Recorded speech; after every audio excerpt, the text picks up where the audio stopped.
Okay, if you would please say the pledge with me. Will you stand and say the pledge?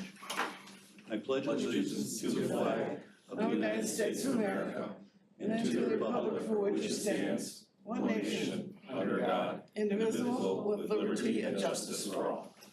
Thank you. Would you please call the roll? Oh, sure.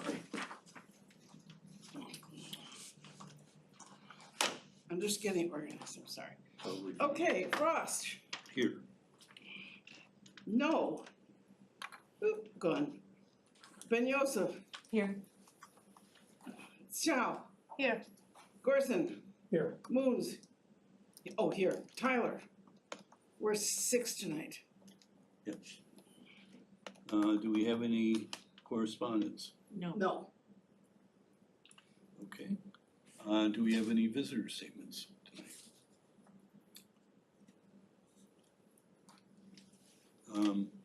Okay. And we don't have a student activities report this evening.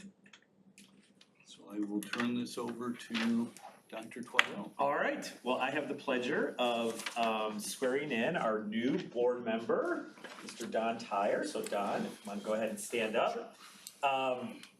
And I'm gonna ask you to raise your right hand. And then 2 times after a state required statement on my behalf, ask you to respond with "I do." Okay? So, Mr. Tyre, do you solemnly swear that you will faithfully discharge the duties of the office of Member of Board of Education of Adlai E Stevenson High School, District 125, in accordance with the Constitution of the United States, the Constitution of the State of Illinois, and the laws of the State of Illinois to the best of your ability? I do. Do you further swear that you shall respect taxpayer interests by serving as a faithful protector of the school district's assets, that you shall encourage and respect the free expression of your opinion by fellow board members and others who seek a hearing before the board while respecting the privacy of students and employees, that you recognize that as a board member you have no legal authority as an individual, and that decisions can be made only by majority vote at a public board meeting, and that you will abide by the majority decisions of the board while retaining the right to seek changes in such decisions through ethical and constructive channels? I do. All right, congratulations and welcome to the school board. Thank you. We're excited to have you. Nice to have you.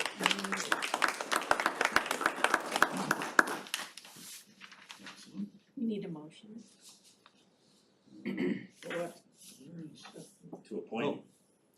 Will you? Yes. Oh, actually, that was prior to swearing. I need a motion to approve Don Tyre to fill the vacancy on the Board of Education created by the suspension of David Weisberg. Can I have a motion, please? So moved. Who was that? Ronnie. Who? That was me. Ronnie? Ronnie. And Second. Gary seconded. All in favor? Aye. Hi. This is not a roll, is it? Poll? Doesn't say. Oh, it does yes, say it poll, is a sorry. poll. Poll. Sorry. No? Ben Yosef? Yes. Chow? Yes. Gorson? Aye. Moons, aye. Do you think, does Don get to vote on himself? No. No. Frost. Aye. Okay, All Sorry right. about that. Thank you're you. in. Thank The you. secret handshake will be later. And the dance. The dance. Don't forget the dance. All right. So moving right along, first of all, thank you everybody for being here. We have just a couple items in curriculum instruction and assessment. The first is approval of our board policy updates, and I'm gonna let Carol give a brief overview, but just generally speaking to our newer board members, I explained last month, Ronnie and Grace, that we're involved with ISBE's press service, which, Don, is a service from the Illinois Association of School Boards that takes newly passed legislation from the General Assembly and turns it into potential board policy. We use their service in nearly all of the updates that we bring to you are non-substantive. When there is a substantive change, Carol and I, meet with the board members or bring it to you ahead of time. But Carol, most of these changes this month are non-substantive, correct? Correct. We do have one new policy. So do we have a motion to?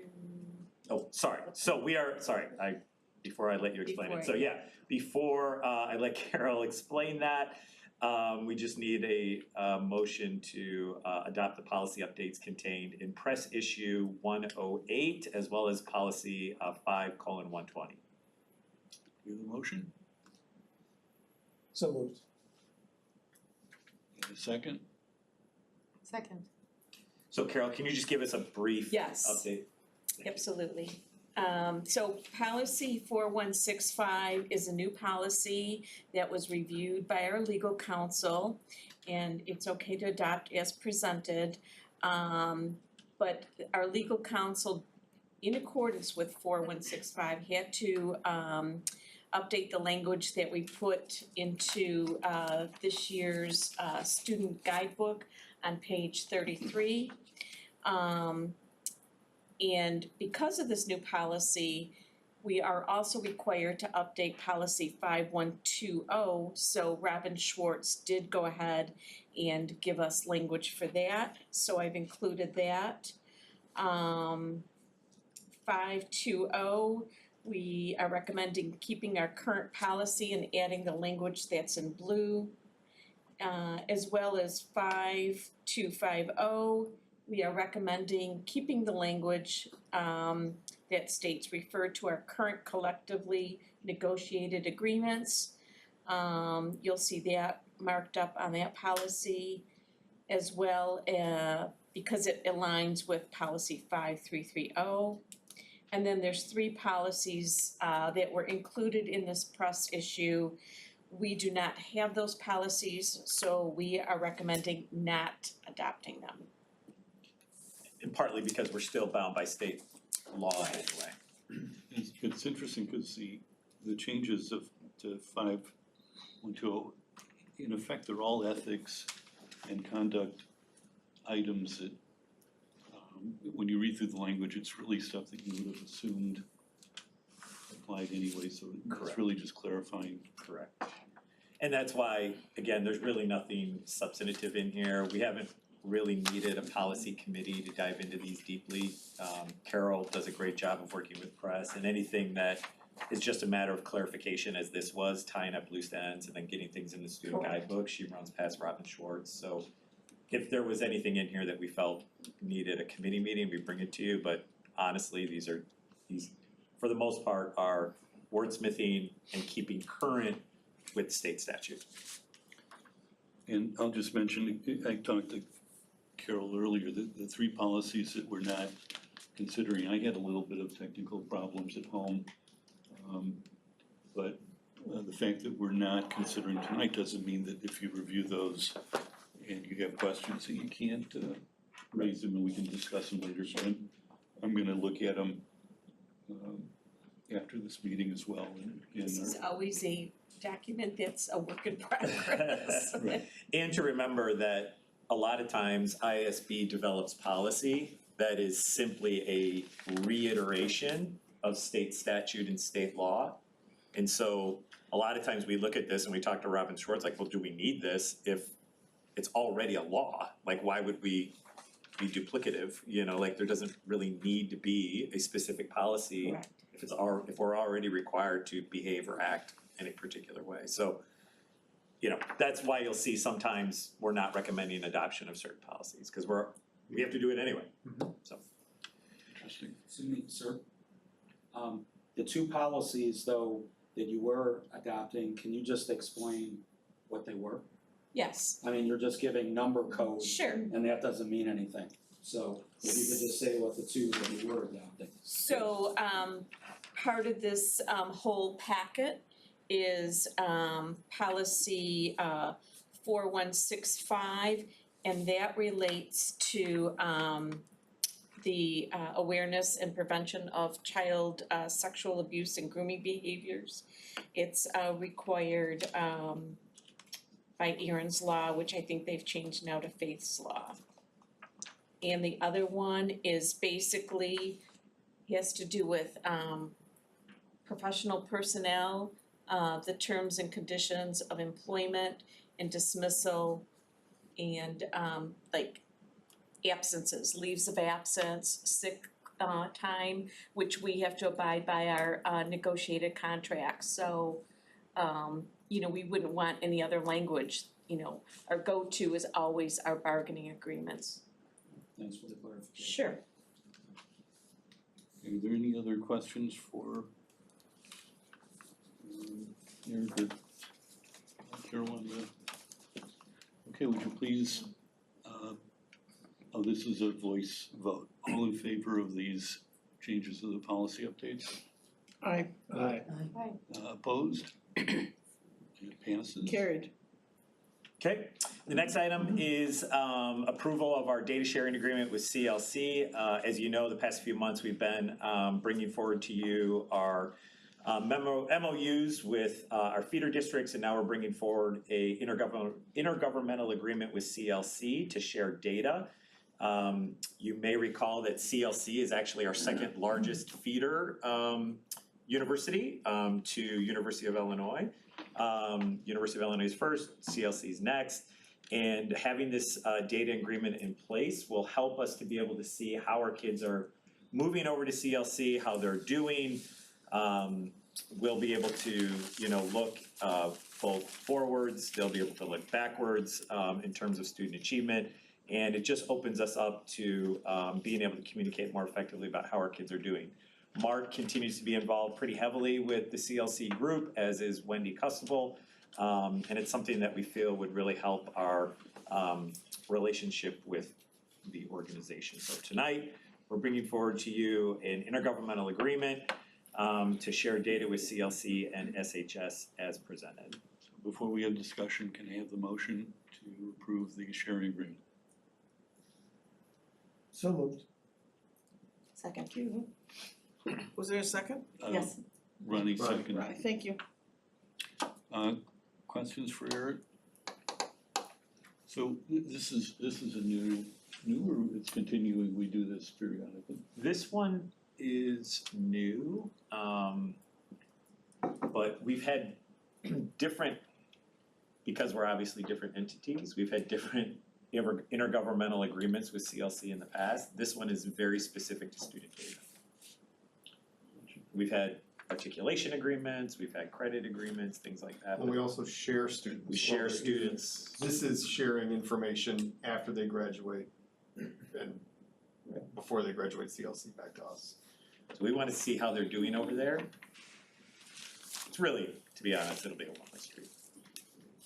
We want to see how they're doing over there. And currently, we have 68 kids enrolled in CLC classes that are in our building that go up there for articulated credit classes. And that's a different Different intergovernmental program. agreement that we have with them. Different program. Does this touch that program though? Does this data sharing that? No, That, we already have that with them. They're our kids. Because that. It's ours to share. Any other questions? Okay, would you please poll the board? Sal, Aye. Gorson, Aye. Moons, aye. Tyre. Aye. Frost, Aye. and Ben Joseph. Aye. It carried 6-0. Okay, the next item is our approval of a tuition agreement with the University of Wisconsin. And Mark, I'm gonna let you fill in the gaps on whatever I happen to leave out, but we had a last minute resignation of our Hebrew teacher. And this has happened previously, about 5 or 6 years ago. And Hebrew is one of the hardest positions for us to fill, because there are so few Illinois state certified Hebrew teachers in Illinois. And so a number of years ago, we had to develop an agreement with, I forget the university, Mark, that we did that with years ago. I'm not accidental, but it's Indiana? It was an online program. But over the last 6 weeks, Mark and Justin have worked really hard to find a partner so that we didn't have to cancel and move the kids out of this program. It's something that is important to us and we know is important to our students. So essentially, what we're bringing forward to you tonight is an agreement with the University of Wisconsin to provide a teacher to teach this class, and who will do that virtually 3 days a week. and then asynchronously 2 days a week. And then in addition, this will also give us the opportunity to hire a para who will be in that class with that group of students. Similar to how we kind of functioned with some of our classes during the pandemic, where if the teacher was at home, we had a para in the classroom. It'll be a similar function.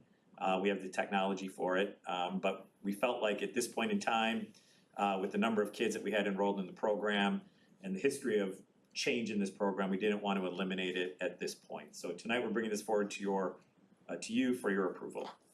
Can I have a motion? So I have a question. We need a motion. Oh, we need a motion first. For Let's move. discussion, so moved. Yeah, move. Second. Was that We have a first, Ronnie? Ronnie and Grace. Yeah, I'm second. Ronnie Okay, Grace. go ahead. So for this agreement with University of Wisconsin, are we talking about just 1 year or like? 1 year, Just this year, just right? this school year. Okay, And then we will, post the position, in early fall for the following summer. But, the challenge for us with this program is that literally probably less than a dozen people in the state of Illinois are certified to teach Hebrew. And so it either has to be with a certified teacher or a program that the state of Illinois would approve. So it's probably the hardest position for us to fill. But in the meantime, Justin will. Yeah, Justin and Mark will manage this and our kids, the last time we did this 5 or 6 years ago, it was good. For the kids who were involved, it was better than not having the class. So. And our program has grown Yeah. over the last few years, so, I mean, we had to find a way to, 60 students now and 26 become students. Really? so we're, I think it's important that we keep providing it for those students. If we get 26 incoming freshmen that want to take it, that's 4 years. There's also, just out of interest, students taking the class will get retroactive college credit. So if they're taking, say, Hebrew 4, they'll get something like 16 college credits. So it's a pretty good, relationship. And they get the credits from Wisconsin? University of Wisconsin, Milwaukee. Wow, okay, good. Any other questions? Is there, I understand that it's not a full-time position. Is that part of the difficulty with staffing? That it's not a full-time position? Yeah, yes, of course, any teacher who isn't full-time, right, is, more subject to find full-time work. Yeah, it's not a full-time position. So are there any opportunities to look at staffing in terms of recruitment, if there's an opportunity where someone who might be certified to do other work? Right. Yep. In the building? Well, ideally, yeah, if you could find somebody that taught Hebrew and either another language that we felt that they were qualified to do, or another subject like Hebrew and world history or Hebrew, but that's probably even more rare than just a Hebrew teacher. Right, it's hard With enough the to find a certification. certified Hebrew teacher, to find a Hebrew teacher that can also teach another subject area that we felt that we'd be comfortable putting that teacher in, or another discipline. That's even a harder person to find, if that makes sense. One of the things that the school offered when we went through this 6 years ago, and correct me if I'm right. Can you speak up? I'm sorry, one of the things that we discussed and considered 5 or 6 years ago when we had the same problem was to hire someone that could teach the Hebrew classes, but then offer the para type position for other periods so that they could get more income to try and fill in those additional hours, even if they weren't certified in some other area. So the people will explore other ways of trying to fill that spot. Okay. Would you please pull the board? Gorson. Aye. Moons, aye. Tyre. Aye. Frost. Aye. Ben Joseph. Aye. Chow. aye. Carried. Okay, the next item is not for action this evening, it's just information. As I've said previously,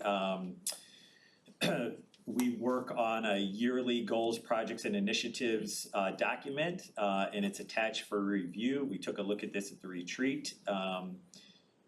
We are presenting it to you tonight only as a first reading because over the course of the next 3 weeks, Mark will be leading out with Troy, the administrative team, all of the work that goes into identifying the action steps for each of these goals, projects, and initiatives. So over the course of the next 3 weeks, you will see this document flushed out into 10, 15, 20 pages worth of action steps to really ensure that the work of our GPIs is being done over the course of this school year. So we'll hold off on a lot of conversation about that tonight, and we'll let Mark bring that forward at the September board meeting. And since it's a first reading, there's no motion to discuss this evening. Correct. Any questions in the interim though for Eric? Okay, personnel, you'll see for our new board members, graduate program approvals that will ultimately be part of the human resources report. We have our human resources report that is part of the consent agenda, so feel free to peruse that if you haven't already done so. There is a third item that calls for an executive session only if needed, and tonight we do not need an executive session following the meeting. And then that takes us to the business section, which Sean begins with approval of our print center lease renewal. Correct. Thank you. 5 years ago, we made the transition from Xerox to Canon in our print center. This is the main center that handles roughly 1 million plus copies every month. As it, as it relates to the needs of our faculty and teachers.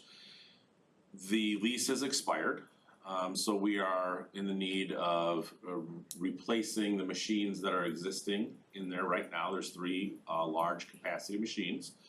Through the negotiation process, we were able to work with Canon to decrease the annual cost, actually the monthly cost, by about just a little under $1,000 a month. We were able to get them to come down on the cost. Plus, we will be able to save approximately $50,000 on print jobs that would normally be farmed out to somebody else because they're significantly larger, involve a lot of color, no bleed, stapling, all that kind of stuff. So tonight we are recommending a renewal of the lease with Canon copiers, as well as a maintenance agreement, as well as a maintenance agreement at a cost not to exceed $19,527 per month. Can I have a motion, please? So moved. Second. Thank you. Thank you, Gary. Questions for Sean? What's the term of the agreement, Sean? Another 5-year deal. Thanks. So this is essentially, you said it includes it's essentially purchasing new, it's a lease, but it's really essentially purchasing new equipment, Pretty much. financing it, and then having all of the maintenance work included. Correct. But it also represents more capacity, Better more capacity. features that are gonna reduce the Less. outsourcing costs or eliminate some of that. And less man hours. And the overall agreement is Correct. lower costs than the existing agreement, so. This will reduce So our that's the- ability to have to, run the machine and have people here at 10, 11, 12 o'clock at night making copies. Like, this is the worst time right now. So we try to get as many as we can. We do our best to get a turnaround in 48 hours. Right now, we're at the 48 hours. Normally, we can get it down to 24 hours with a normal crew. So it's the features and capacity of the new machines that allow us to do the. Yeah, they get the technology gets better. They get faster. So the bigger paper feeds so that we can load in several boxes of paper and just whip out copies. Thank you. I prefer that we don't print as much, but that's a different conversation for a different day. Is that, you raise it, is that, It's decreased some, but it's back to where we were pre-pandemic right now, so Really? not as low as I want it to be. interesting. Any other questions for Sean? Would you poll the board, please? Sure. Moon's aye. Tyre. Aye. Frost. Aye. Ben Joseph. Aye. Chow. Aye. Wilson. Aye. Carries. Thank you. The next item I have is an intergovernmental agreement. Seems like to be the topic du jour today.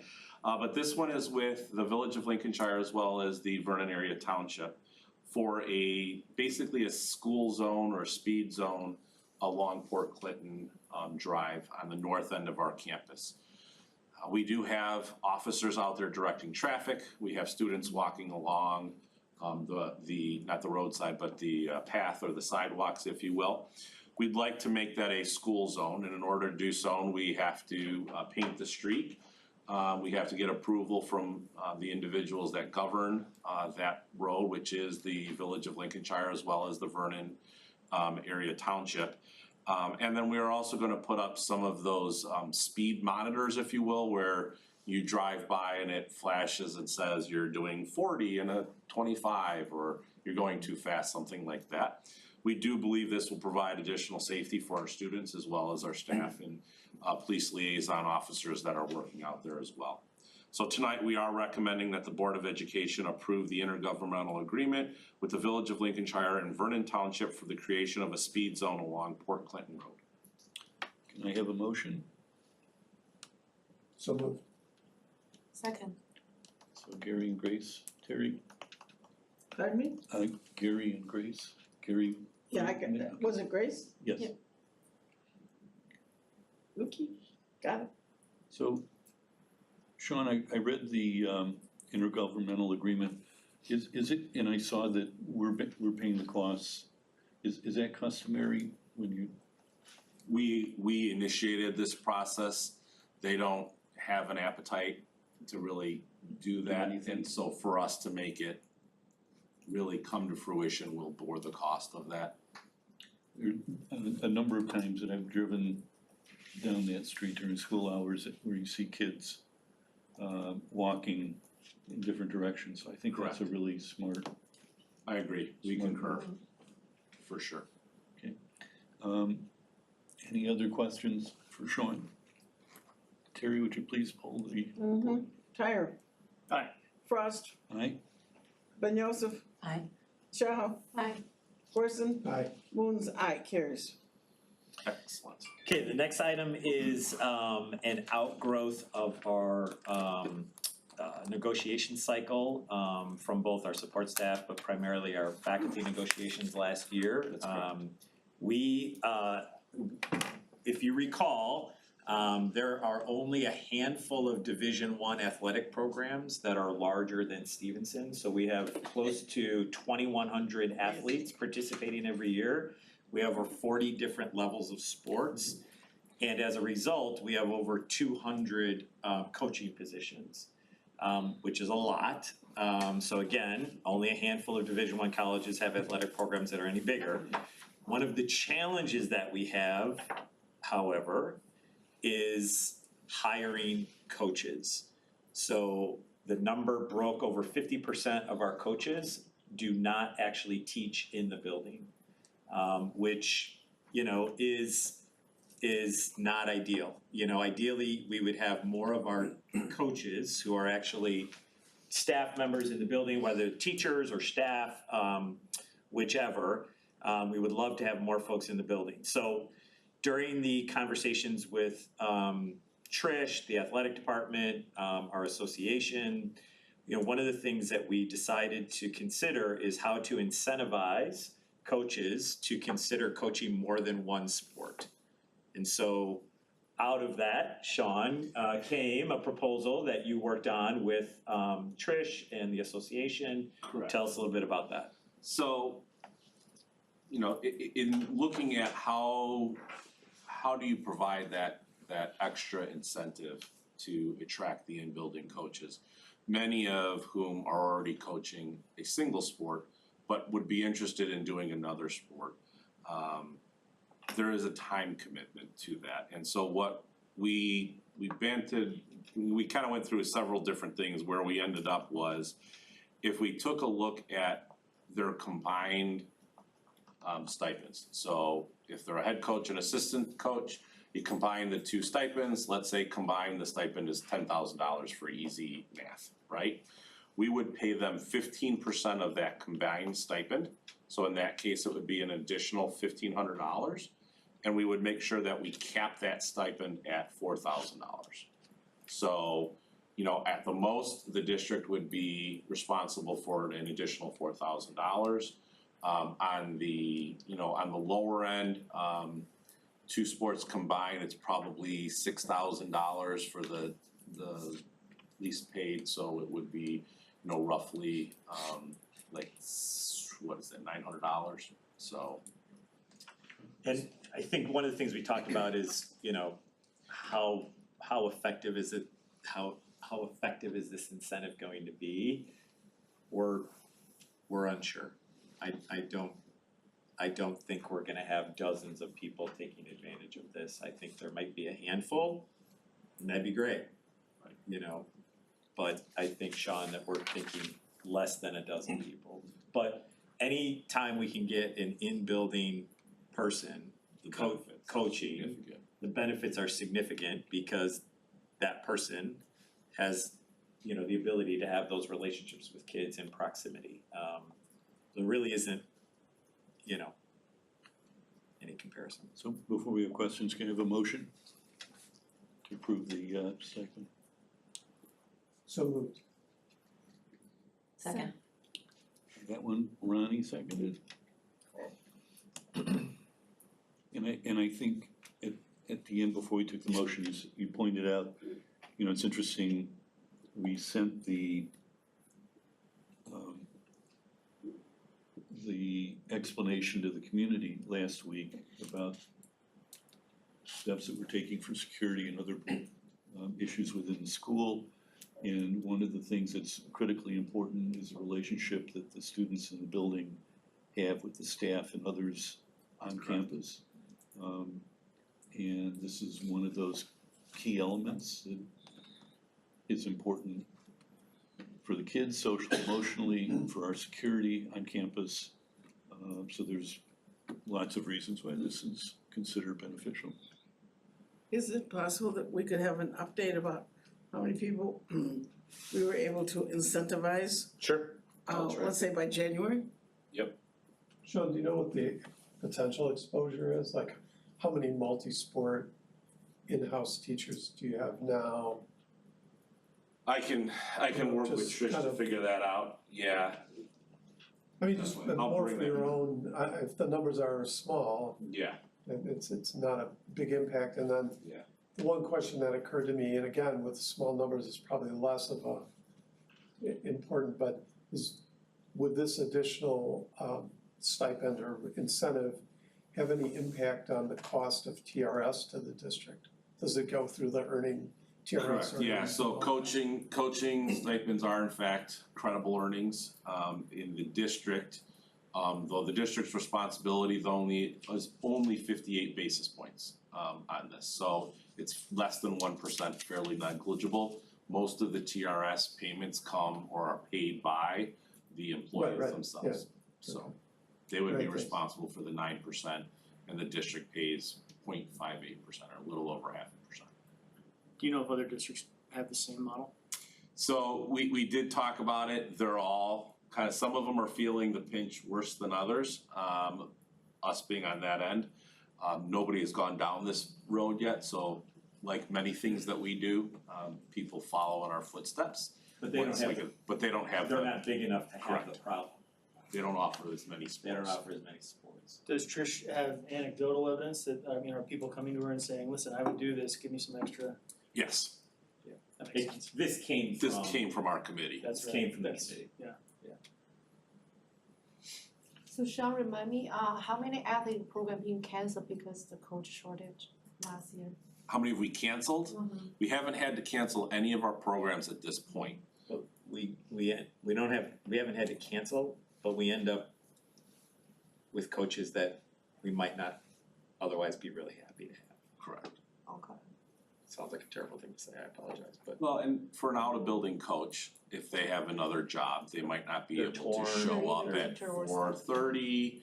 Sometimes they miss, cause they're not here on campus, you know, I mean, it sounds bad to say, I mean, they're great people, they're well intended, but this isn't their priority is their jobs. I They're mean, not making a living from coaching at Stevenson. They're making a living elsewhere, this is a side job, and when you have to travel to and fro or don't have the flexibility of, you know, a working in an environment that allows that kind of flexibility, I guess is a better way of saying You're it. setting out other reasons why this is a good, Correct. Yeah, a good thing. and it's hard for them. Correct. So the 15% incentives is given for, based on the school year or based on the program they're teaching? It's based on the school year, so there's three seasons, there's the fall, the winter, and the spring seasons. Okay. So you would have to, you know, coach in 2 of the 3 seasons. Okay. Okay, would you poll the board, please? Certainly. Frost, Aye? Ben Joseph. Aye. Chow, Hi. Gorson, Aye. Moons, aye, Tyre. Aye. Carries. Thank you. The last item I have tonight is a holdover from or a follow-up to the site and facility meeting that we completed earlier this evening. As is always the case around this time of the year, we were, the board was presented with the design development drawings earlier and what projects we are moving forward with, what projects we might defer. And so the next step in this process is to move from design development drawings to construction drawings. So what we are asking tonight is the board's authorization for White and Company to continue to the construction drawing phase of the summer 2023 projects as presented at a cost outlined in the White and Company professional services agreement. So just a couple of things. We are not authorizing the projects tonight. We're not asking for authorization to move forward with all the projects. We're simply asking for authorization for White and Company to move forward with those projects. In other words, to design or develop drawings, which is a fraction of the cost of the projects themselves. So moved. Second. Other questions for Sean? I guess I just want to emphasize that the point that came up in the in site and facilities where we went through all the projects, we will be having the finance committee meetings to go over the costs associated with these, and then once we'll have a better sense of the projects as these drawings occur, and we'll be able to look at our budgets and the needs for the projects and decide what to go forward with later on in the year. Any questions remaining from after the meeting? Okay, would you poll the board, please? Ben Joseph. Aye. Chow. Aye. Gorson. Aye. Moons, aye, Tyre. Aye. Frost. Aye. Carries. Anything you want to share about the FOIA request? Nope, just that for our newer board members, we get several FOIA requests throughout the year. And sometimes there are costs associated with them. Some are easier to answer, some are significantly more complex. In September, we will be providing the board with an overview of how many FOIAs we received during the last fiscal year and what was the total cost of that, both explicitly where we had to bring in our attorneys and implicit man hours spent doing that, so. Person hours. Yes, thank you, personnel hours. Okay. Oh yeah, and by law, we are required to publish that on all the agendas every month as well. Next item is the consent agenda. Can I have a motion to approve the consent agenda? So moved. Second. Was that Ronnie? Grace. Grace, thank you. Any questions for Eric on the consent agenda? Would you poll the board, please? Certainly. Ben Joseph. Aye. Chow, Aye. Gorson, Aye. Moon's aye, Tyre. Aye. Frost, Aye. carries. Okay, that brings us to informational report, just a few items for tonight. The first is that we actually have not had a board meeting since June. As you know, we typically take July off, which means this is our first meeting since the shooting that occurred in Highland Park, which of course was a tragedy and impacted quite a few of our faculty, staff, and students. As far as Troy and I know, there was at least 10 of our faculty and staff members who were at the parade that day. None of whom were injured in the shooting, or at least physically injured in the shooting, but still have some, obviously, as you might expect, some lingering kind of emotional pain and suffering that comes with that. And, you know, we did receive a number of questions, as you would expect, from our faculty and staff and our students over the course of, actually, not as many, to be honest, as I thought there would be. Less than 5 folks reached out. But you know, it is something that we're obviously concerned about. And the issue of safety and security is one that, as you know, and we just talked about in our site facilities meeting, is something that we take very seriously. So what I thought I would do is actually let Troy give just a very brief summary of the meeting that Ken and the deans have every year with our faculty and staff, the first couple days of school. So for us, this was last week. Really trying to update folks on our safety and security measures on campus, and we felt like, given the events of, you know, the past month, that it would be especially important. And I know in the past we haven't updated the board, but we feel like this month it might make some sense to do that. So Troy, you wanna give a brief summary? So Ken began the meeting, and I think in a very positive way with what we do to find our students and help our students who are struggling.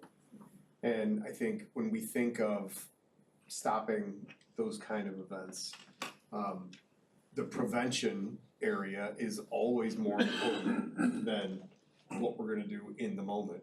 In every case, the chance that we can find kids who are struggling, we can identify them, get them help that they need, that's really critical. And so Ken laid out the processes that we use to identify those students, who's there for support, and where teachers can go if they have any questions, if they're concerned about a kid in any way.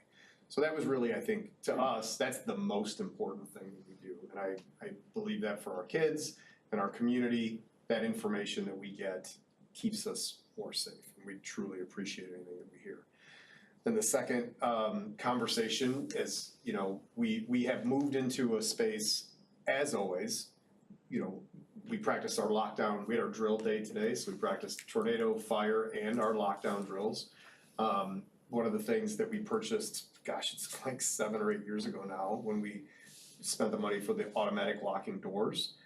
We got to try those. We test them out every year. One button locks every door in the entire building. And so that is an incredible way to make us safe immediately, because as we've seen in some of the other issues that happen around, teachers are fumbling trying to get their doors locked. You don't have to do that. You hide. We'll take care of locking the doors for you. So that is an important step. Now, I think if you would go back 10 years, most of what people said was hide, right? Well, we're learning now that in some cases it's better to run, right? And I think there's 3 possibilities. You're gonna run, you're gonna counter or fight, and you're gonna hide. Well, fight means it's happening in your space. We're hoping to avoid that completely with the hide and the run, right? Those are the 2 most important things. So the one thing about our building is that it's large enough that if there was an event happening in the east building or in the west building, the kids on the other side could run away and just get out. And so we talked through today, what's the appropriate place to hide in this space, and what's the fastest way to get out of the building from this space. So we talked them through both situations. So then today we did a drill, second hour. And, you know, it just gives everybody the idea of what it would feel like. Later in the month, we will do what we call Situational Awareness Day. And all day, every period, the teacher in every class will stop and say, here's the safe spot in this room. Here's where we would go if something bad happened. Here's where we might run. Because it's not, if you do a drill, that only works for second hour. Like today we did the drill during second hour and everybody now knows what to do in second hour. But what about when you're happen to be in your PE class, which maybe is a little more unstructured, right? Like that's a very different space than a classroom. Or what about band class? Or what about if I'm in lunch, right? So that's been an addition we've had now for 2 or 3 years. COVID's got me all screwed up. I would say we've done it twice. So whatever that is around COVID. The Situational Awareness Day is really powerful because even at lunch, we will get on the PA, 1,500 kids per lunch period for us. And we will be like, everybody let's talk about what we would do if something terrible were to happen. Where would you go? What does it look like to move from here? What's the safe place? Not just a one-time drill, but thinking through each and every period of the day so that kids are having that thought about what safe could look like. So as we think through that part of it, there's a lot of other safety things that we've put into place around the building I'm not gonna get into here, but we also shared a little bit with that. They also don't know all the things that we do to keep safe because it's important for us. Some of those things we don't want people to know. So it's a really, and one last thing. You might remember that 4 years ago, we created a video that really walked through what it would look like if something happened on campus. And it's a great tool. And every time I watch it, I get a little emotional. It's Active shooter on campus. It's an active shooter on campus. What would that look like? And so we've got some kids kind of running around and there's, what would it feel like? What would hiding look like? And it's our kids in our space. And it's hard to watch. And in the past, we've watched that as a group. And this year, because of how close we are to what happened in Highland Park, we let teachers watch that on their own time and in their own way instead of putting them in a room full of all their colleagues and making them experience that in the moment.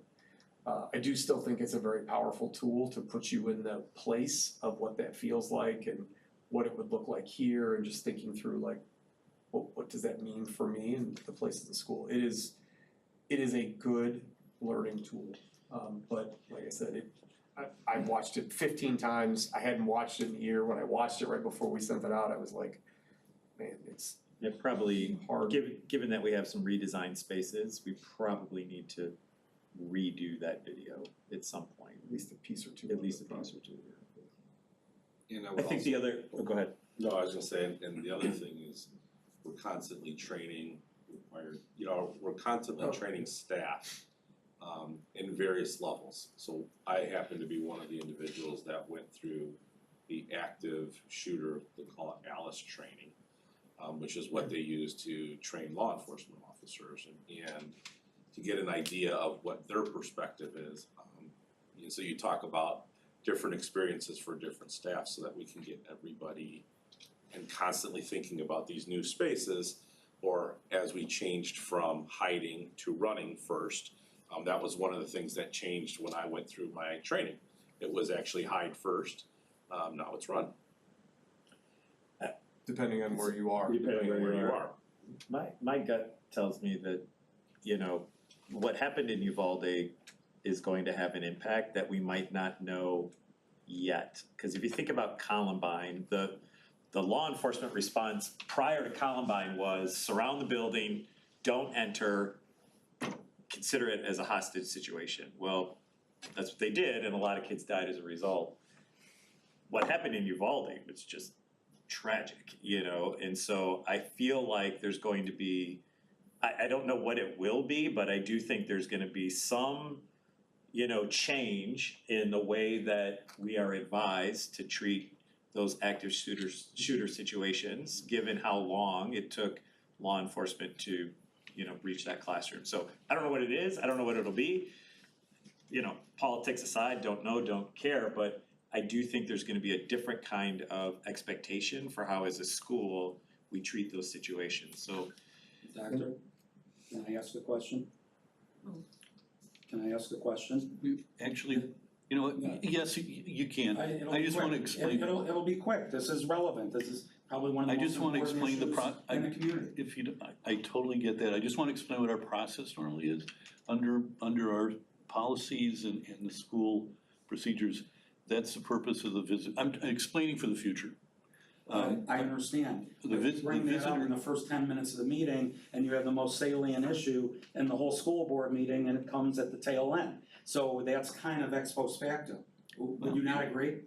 It's kind of, I think you would agree, so. which is why I'd like to just explain what the process is, and then you can ask your question. Hey, And we need his name, What? and we need your name, sir. Dan, Dan, Vishny, V as in Victor, I-S-H-N-Y. and what village are you in? What? What village? Buffalo Grove. Thank you. As the school, I don't know, does the school have an armed security resource person that's on campus right now? We have two, What, one in the east and one in the west? yes. Okay, do they go through all those drills as well too, that they're going through with that? They lead them. As does Lake County. As does the county and the city, also all the other police officers. And are they at work every day then? Yes. Okay, 'cause Every day. Uvalde, you got 4 resource centers for 8 schools, and that fateful day was unfortunately, with that. So they show up to work every day, Every day. okay, and they're All trained. summer. Every day. Okay, Split very happy to schedules. hear that. Thank you, that is covered. Yep. Thank you. So, yeah, no problem, thank you for asking. And so, well, and let me just say, in addition to that, we have over 30 security guards on campus each day, not armed. Adults who are monitoring all of our entrances. It sounds like you're here maybe because you were interested in that topic. Just for clarification, we have over 30 security guards who are here on campus every day, not armed, just to be clear. At least 8 of whom are former first responders, either police or fire. So we feel pretty good about, them having the kind of situational awareness that they would need to have. We have over 400 security cameras on campus, so as soon as you're on campus, we're monitoring you from the parking lot into the building.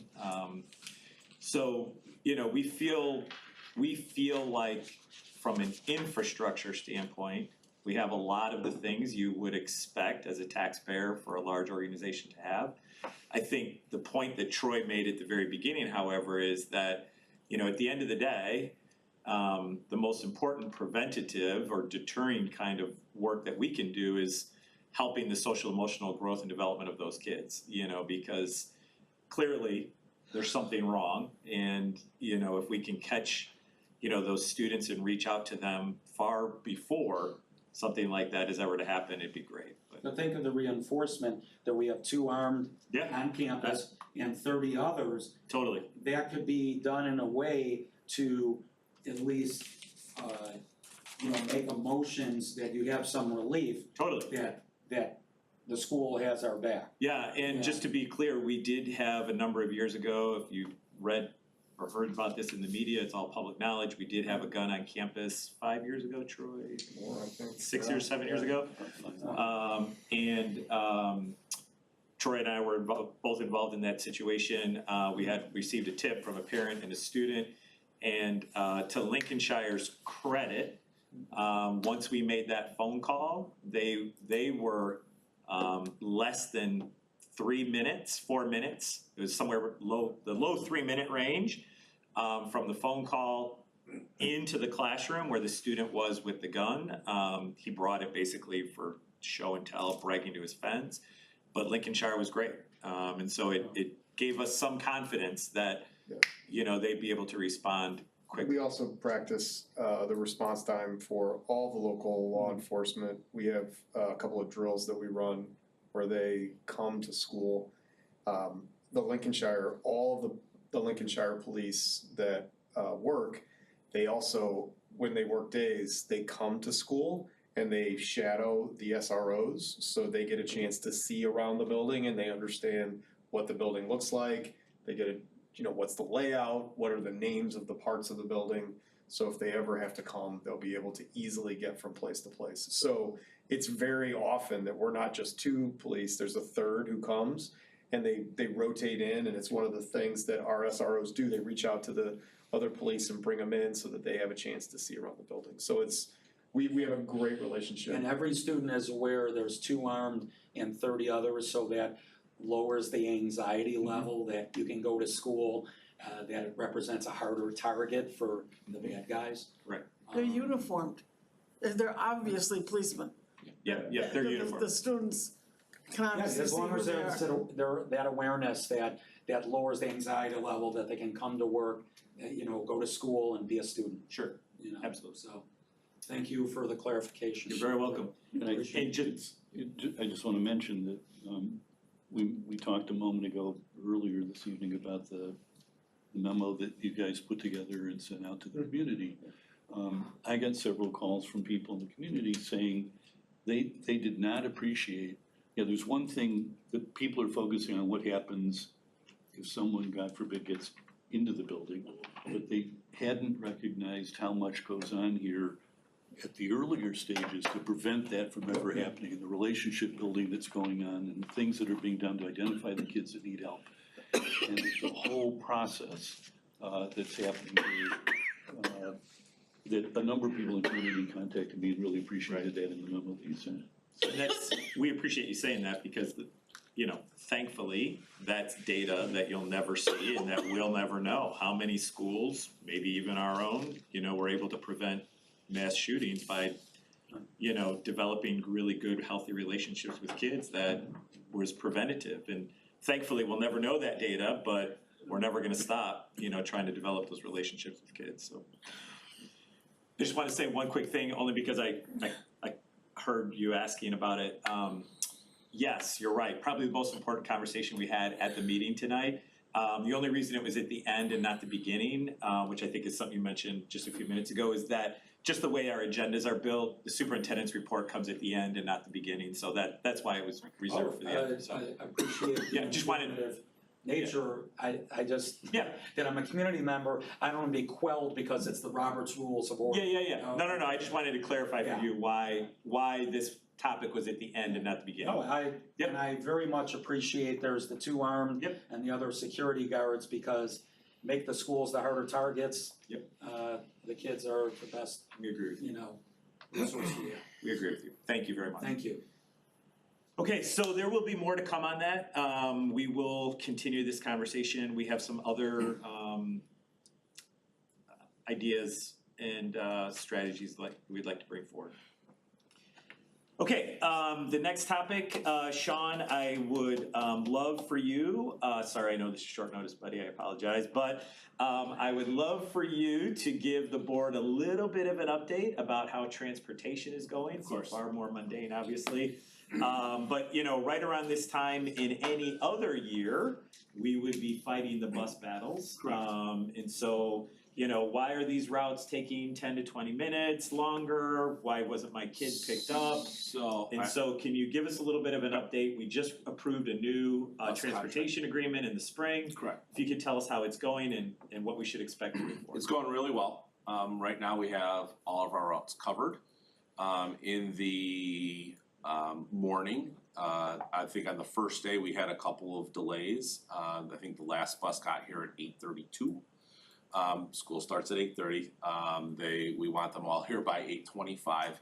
But please keep in mind that Buffalo Grove Road was closed at the railroad tracks that first week, and that Route 22 will be closed next week at our railroad tracks. Why that couldn't happen during the summer is irrelevant. But For how long? for just a week.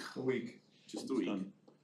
But I'm happy to say that our buses are leaving Stevenson right now at 3:45. We are clearing all our buses, which is probably 15 minutes earlier than they were clearing at the same time last year. We do have a couple of routes that are a little bit more crowded. We're working through adding another route onto that so that students don't have to sit. We want everybody to sit just 2 to a seat. In some rare instances, if somebody takes a bus that we don't know about, but they're allowed to take that bus because it's on their schedule, we might have to go 3 to a seat, or they just follow, we have another bus that follows through. We are confident that the traffic issues that the changes that we've made in terms of the parent drop off and pickup and the bus drop off and pickup, at the end of the day, has worked for our parking lot D&E, which is to get our activity buses off campus in a timely manner so that they can get to whatever activity without having to rush and then have students in a different frame of mind when they get to a competition because they're worried about being late. We then release our student buses, all our students as well.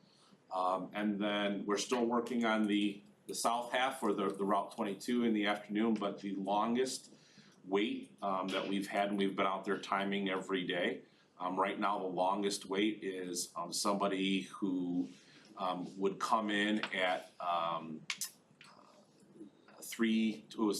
if they got to 3:25, they were clearing Stevenson Drive at 3:40. So it's about a 17-minute wait right now in the front.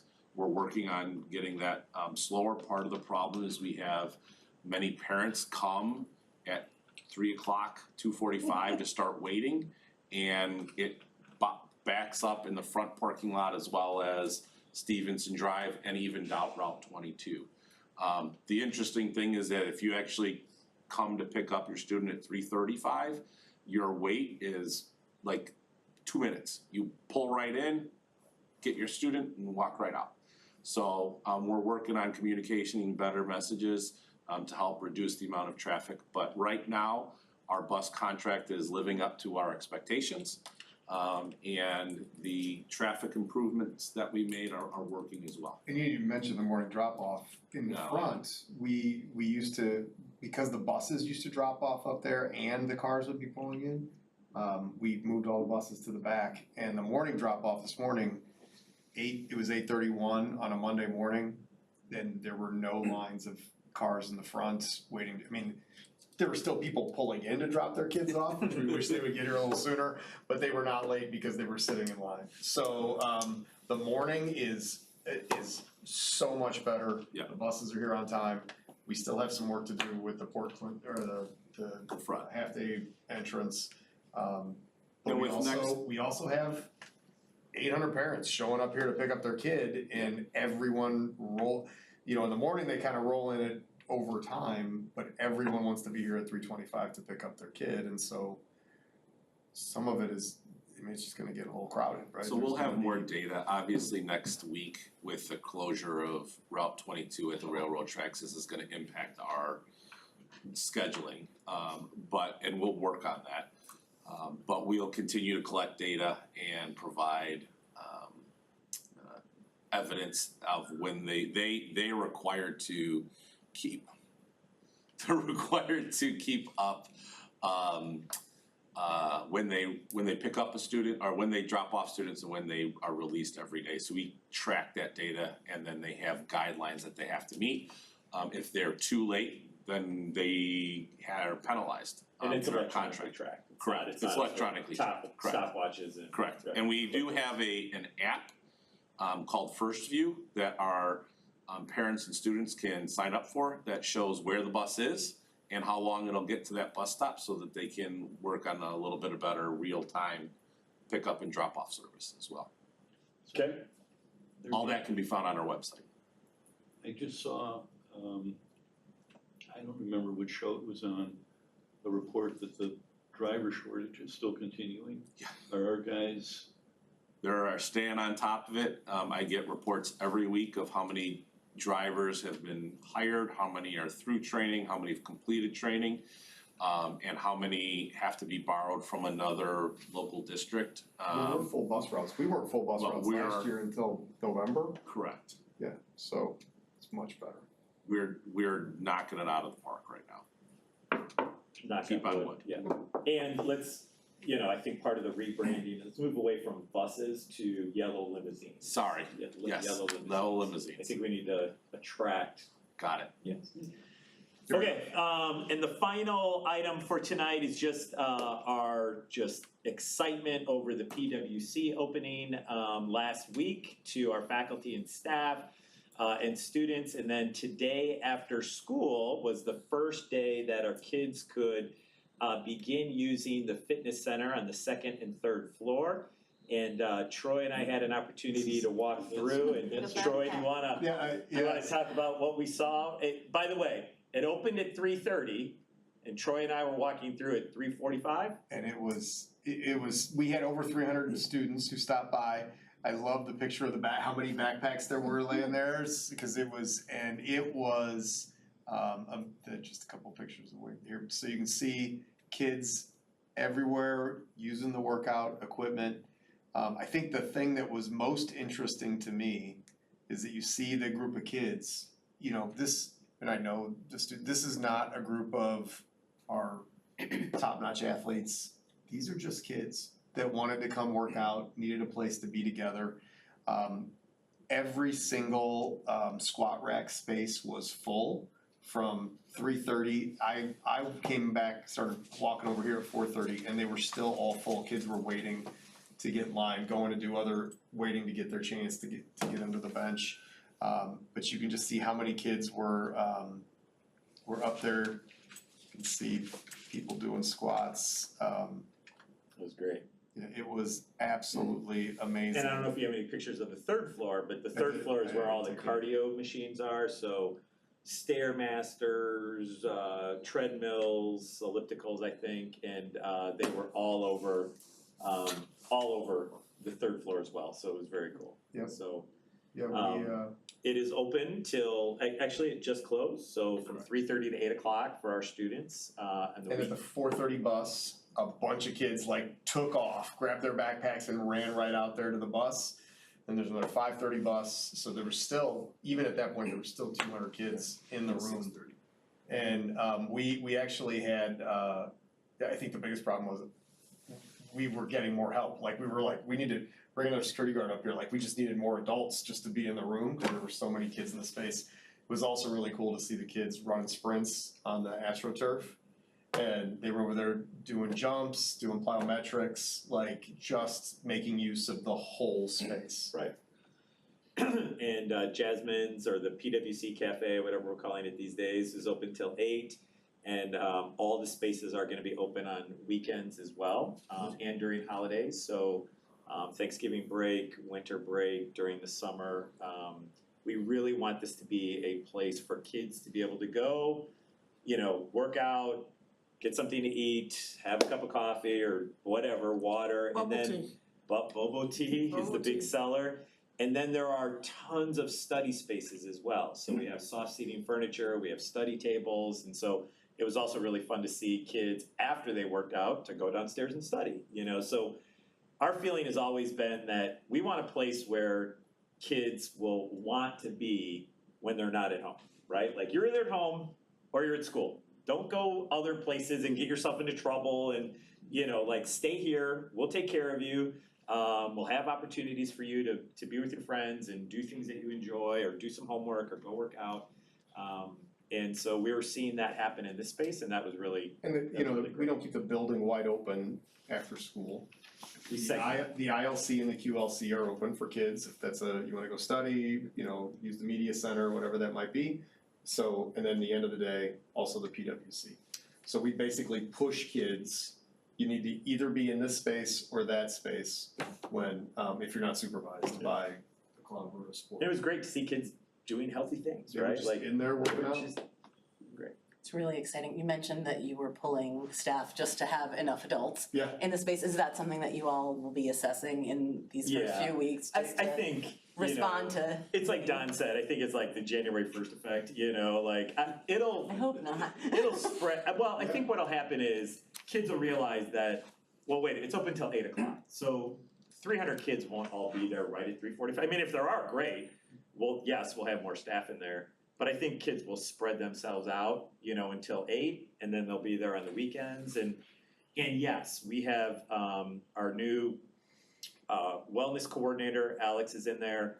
We have fitness staff from Rebound who are in there. We have security. But we're also probably gonna be hiring students as kind of fitness ambassadors. You know, we hire students for all different kinds of roles. We'll have them as kind of fitness ambassadors, not that they're gonna give any advice on fitness education, but they will be there just to kind of monitor what's going on, making sure the kids are using the machines right. You know, we have PE leaders now, so we'll probably have kind of PE leader program for after school as well. So just more supervision in the space. In our wildest dreams, I don't think we expected 300 kids would be No, there. we thought there'd be some kids that would come, but it was. Maybe 50, maybe 100. It was awesome, It and was.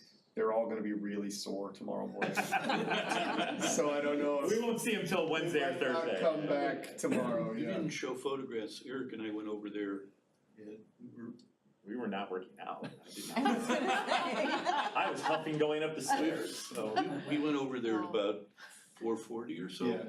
And on the way over there, every field was being, there were kids practicing and working out Yeah. on every one of the fields here. The whole campus was abuzz, it was Yeah, just. I mean, Good to be back. this is one of my favorite seasons of outside, because I'll just, after school, I often will just walk outside and you can just walk from event to event to event and see kids. It's pretty you know. special. Yeah, it's just, yeah, I really appreciate now, and especially spring, when you finally get the sun, the day with a little sun, and you can walk outside and go from baseball to softball.